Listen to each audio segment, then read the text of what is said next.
Soyup gelin. Soydu.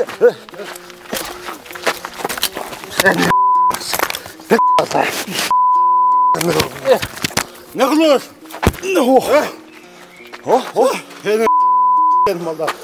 Ne? Kes olasın mı? Kesip albayım. Men bunu mülklerdi qaytarış керек. Kayağa? Elge qaytarış керек. Elge. Direktör болғанның бардығы жібері. Атаң. О, атаңыз менің атам не тежесі бар бұл? Ha? Kada, kapke. Burada senin var mı? Kapke. Көрсө. Алаканы ачкан оозду жаптырам дейт. Ачык айтса жашырып кылган ишти. Акыйкаттын бар экенин унуткандай, адамдагы көрдүңөрбү булганышты. Айтып берди журналист жегендерин, адилеттүү чечкилеме турган ишти. Ачкан үчүн артындагы былыктарын абийирсиз жакка чапты журналистти. Бул заманда баркы кетти журналисттин, бийлик тарап аттай берип алачыгын. Башын тыгып журналисттер чечишүүдө, башкалар чече албаган калачырын. Байкамаксан болосуңар өлкөбүзгө, бок курсактар кылса дагы канча чыгым. Бар чындыкты айтууга каршы чыгып, барыңар колдойсуңар байларчынын. Көтөргөн туурабы, сиздин оюңуз кандай эми? Эми туура эмес иш кылса кол көтөрмөк турсун, үйүңө барса атып салганга укугу бар.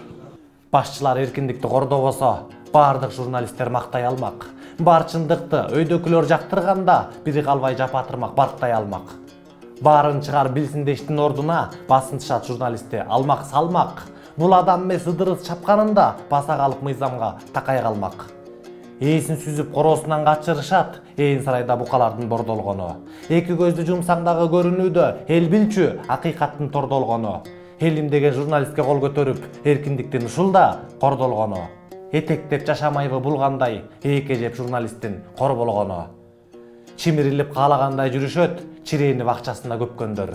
Чындыктын чыгардыгын унутушкан, чиновниктин тамандарын өпкөндөр. Чоңдорубуз каалагандай калчоодо, чындык таппай жашаачыса чөккөндөр. Чогуу барат жер астына керей менен, чөнтөк толо капчык менен өткөндөр. Бул прокуратураны ушинтип сайгылап жүрүп иштетпесең иштебейт окшойт. Арыз түшүп атат, ушунча сөз болуп атат, маалымат чыгып атат. Өйдө төмөн сөз болуп атат. Бул чынбы, жалганбы? Бул кандай? Бул биздин дареке сөз айтылып атат, ташыргытылып атат. Бул чынтөгүнү кандай экен деп бир кызыгып койду экен, койбоду экен. Сиздин 87 сомуңуз Кыргызстанда коррупция менен күрөшүүгө кандай жардам берет? Анткени Айтайт десе каналынын миссиясы Кыргызстандын элине кызмат кылуу, элдин үнү болуу. Биз силердин көзүңөр менен карап, кулагыңар менен угуп, чилистендердин карасантай схемаларын ачыкка чыгарабыз. Аларды сиздер менен биздин кызыкчылыгыбыз үчүн, азыркы эркин Кыргызстандын жыргалчылыгы үчүн иштөөгө мажбурлайбыз. Эркиндик берилбейт, ага жетүү керек. Ал үчүн күрөшүүбүз керек. Patreon жөнүндө толук инструкцияны видеонун алдындагы шилтемеден көрсөңүз болот. Patreon'дон бизди колдоңуз.